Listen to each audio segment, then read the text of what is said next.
নমস্কার বন্ধুরা, ইতিস কিচেনে আপনাদের সকলকে স্বাগত জানাই।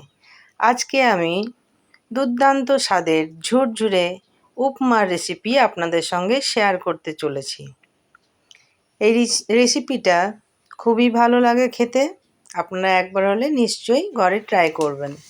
তার জন্য আমি 200 গ্রামের মতো সুজি নিয়েছি, যেটা আমি কড়াইয়ে তেল ছাড়াই আমি ভেজে নেব।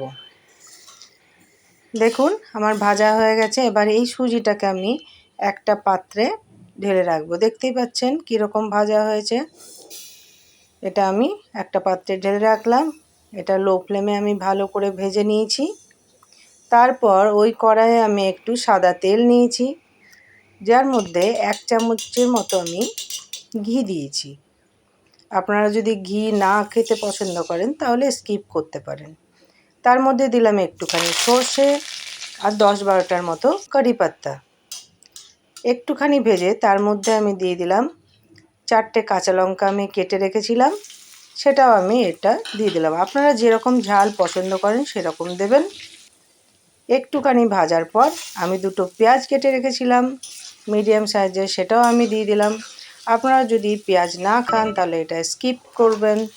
পেঁয়াজটা যখন একটু ভাজা হয়ে গেল তখন আমি 2টো মিডিয়াম সাইজের আলু কেটে রেখেছিলাম পাতলা পাতলা করে। দেখতেই পাচ্ছেন কীরকম করে আমি কেটেছি, সেটাও আমি এর মধ্যে দিয়ে দিলাম।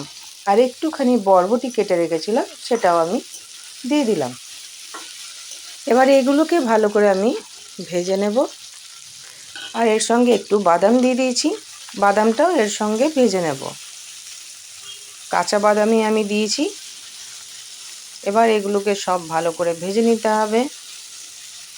আমি লো ফ্লেমে এটা ভেজেছি যাতে তাড়াতাড়ি সেদ্ধ হয়ে যায়। দেখতেই পাচ্ছেন আমার ভাজা কমপ্লিট হয়ে গেছে, আলু সেদ্ধ হয়ে গেছে, বাদামও ভাজা হয়ে গেছে। সেই সময় আমি নুন আর হলুদ দিয়ে দিলাম।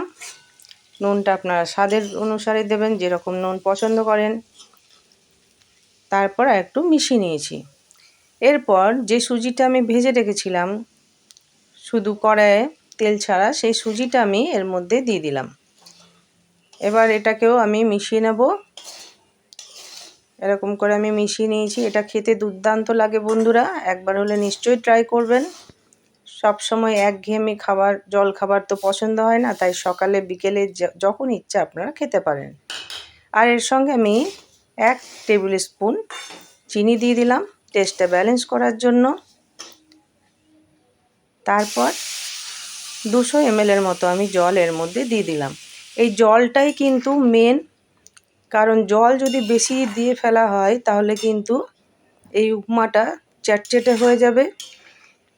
আর জলটা যদি ঠিক পরিমাণে দেন তাহলে কিন্তু উপমাটা ঝুরঝুরে হবে।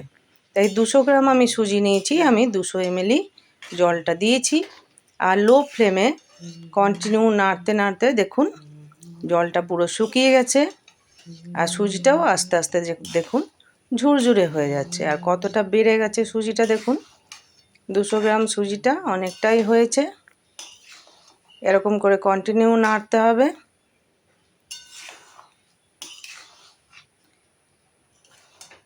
দেখুন আমি দেখাচ্ছি কতটা ঝুরঝুরে হয়েছে। দেখুন একে অপরের গায়ে দেখুন লেগে যাচ্ছে না। এটা যখন ঠান্ডা হবে আরও ঝুরঝুরে হয়ে যাবে। আমার সুজিটা কমপ্লিট হয়ে গেছে। আমি এবার গ্যাসের ফ্লেমটাকে অফ করে একটু ঠান্ডা করতে দিলাম। তারপর আমার উপমা একদম রেডি পরিবেশনের জন্য। এই ভিডিওটা যদি ভালো লাগে তাহলে লাইক, শেয়ার আর কমেন্ট করতে একদম ভুলবেন না। যদি নতুন বন্ধু হন তাহলে সাবস্ক্রাইব করতে একদম ভুলবেন না। বাই।